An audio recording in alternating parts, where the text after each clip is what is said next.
Hi everybody. Today we're doing something different where Michael and I read a story to you, and today we're reading The Hare and the Tortoise. Gotta get that out of my mind. I keep forgetting. You can see the tortoise and the hare right there. Yeah? The hare and the tortoise. And it's a story by a man named Aesop that lived in Greece around 2,500 years ago or something like that. So, yeah. Okay, there we go. Hare loved to run. He loved to feel the wind in his ears. He loved zooming past other animals, and he loved telling everyone how absolutely amazingly fast he was. Oh yeah. Here's Hare running, and there he is running past a fence. There he is running, waving to his friends. There he is sitting on a stump and bragging, telling how fast he is.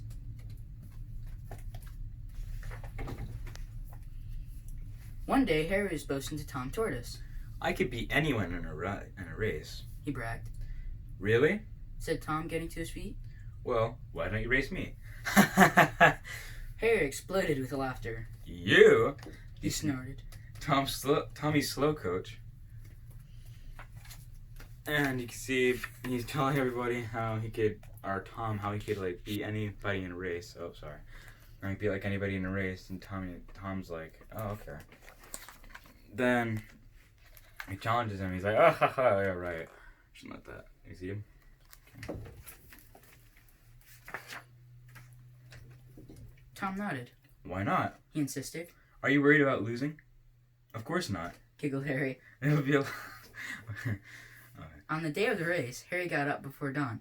He couldn't wait to start racing, so he went for a run by himself.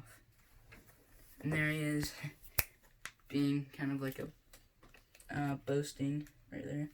And there he is going for his really, really early jog.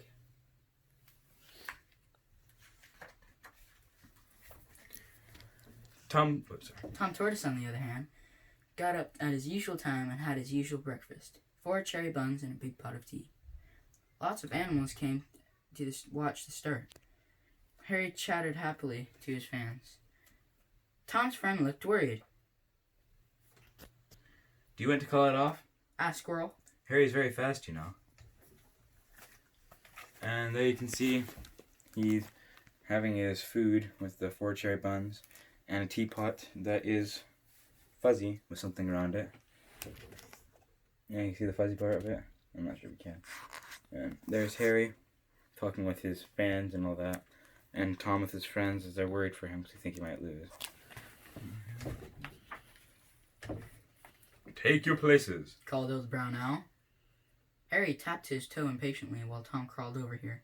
Hurry up. Owl raised a red flag. On your marks, get set, go. Hare zoomed into the distance as Tom plodded slowly over the line. And here they're at the starting line with everybody there cheering them on, and he's getting impatient. And there is Hare way out there. He's about to start the race, but as it started, Hare's way out there and he's just crossing the line. Halfway around the course, Hare paused. Tom was nowhere in sight. Winning will be a piece of cake, he thought. Cake. His tummy rumbled. He had been too busy to bother with breakfast. I'm so far ahead, it won't matter if I stop for a minute. He flung himself down into the shade, picked up an apple, and began to munch. And there he's like, whew, I ran all that way and Tom's nowhere in sight.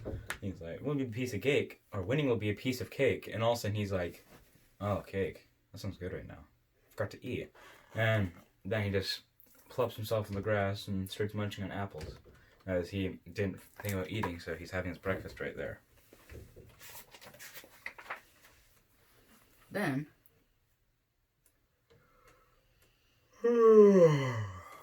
he yawned. The grass was very soft, and he had been up very early. I'll just shut my eyes for a moment, he mumbled. Seconds later, there was a faint snore. Hare was fast asleep. Meanwhile, Tom plodded patiently on. Hours passed, slowly but surely, step by tiny tortoise step. The finish line drew closer. Come on, Tom. You can do it. And there's Tom, what's it called? Running the race, and Harry is right there or something like that. And I think the snail, I can't quite see where my fingers are pointing, is passing him somewhere. And the squirrel and the bunny. Oh wait, no, the mouse. I'm trying to remember what the picture looks like because I can't. Okay, just look at it. Okay. The squirrels are like, you can do it, and the bunny's telling him to hurry up while they're passing Harry along. So. Harry woke with a start. How long had he been asleep? He sprang to his feet and raced off. There was the finish line. Already he could hear a distant roar. Hurrah! They're cheering for me. He chuckled. And here's Harry just waking up from his nap. He's startled. He's like, oh no, how long have I been asleep? And he's like, haha, they're all cheering for me. I'm gonna win.